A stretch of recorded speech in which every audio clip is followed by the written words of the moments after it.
Alors, je m'appelle Benoît Molino, je suis arrivé dans le quartier à travers la coopérative d'habitation Équilibre en 2012-2013 et la commune de Meyrin nous a invités en tant que maître d'ouvrage participatif à coopérer, collaborer pour mettre en place une démarche participative dans le quartier des Vergers 3 ans avant l'arrivée des premiers habitants. Et du coup, ensemble avec la commune et d'autres coopératives qui occupent une bonne partie du quartier, nous avons organisé des séances participatives, dont un forum ouvert en avril 2014 où le thème était « Co-créons ensemble l'écoquartier des Vergers ». Et là, on a vu apparaître parmi les futurs habitants, les voisins et des employés de communes une forte préoccupation autour de l'alimentation. Alors l'étape actuelle, c'est de déménager de notre première initiative, notre premier projet qui est la mini-fève dans un local de 50 mètres carrés, vers un local 2 fois plus grand de 100 mètres carrés où on sera directement en contact avec un boulanger qui fait partie du magasin, qui a son atelier juste derrière le magasin, et le boucher et le fromager qui vont s'installer dans des ateliers dans le bâtiment de la Kodak qui est juste derrière moi. Alors moi, ce qui me motive le plus, c'est deux choses. D'une part, c'est que c'est vraiment venu des habitants.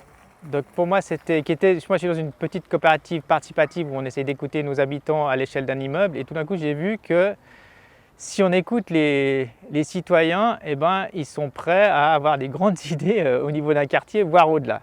Et puis il y a eu cette rencontre ici au Verger avec des paysans qui sont futurs habitants des Vergers et du coup qui ont amené toute cette problématique. Et c'est cette découverte en fait du lien qu'on a et qu'on a un peu oublié avec la terre, avec la façon dont on produit, et qu'il existe en fait pas loin de chez nous des gens qui travaillent la terre et qui sont méconnus.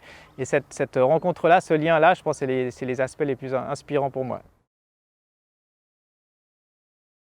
Au départ, il y a aussi une volonté citoyenne de proposer autre chose que le système agroalimentaire actuel. Je pense qu'on a de plus en plus de citoyens qui sont sensibles à ces questions, qui se posent de réelles questions sur moi, en ma personne, en tant que citoyen, qu'est-ce que je peux faire par rapport à ces impasses dans lesquelles on se trouve actuellement, que ce soit le changement climatique ou les inégalités sociales ou voilà, l'extinction des espèces.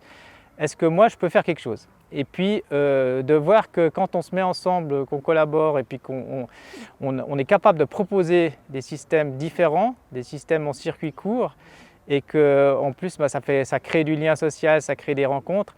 C'est très très inspirant, je pense, pour d'autres quartiers. D'ailleurs, on a de nombreuses autres initiatives, projets en vie de différents quartiers en Suisse et au-delà qui viennent visiter, qui viennent s'inspirer. Si vous aussi voulez contribuer, allez sur le site sigimpact.ch.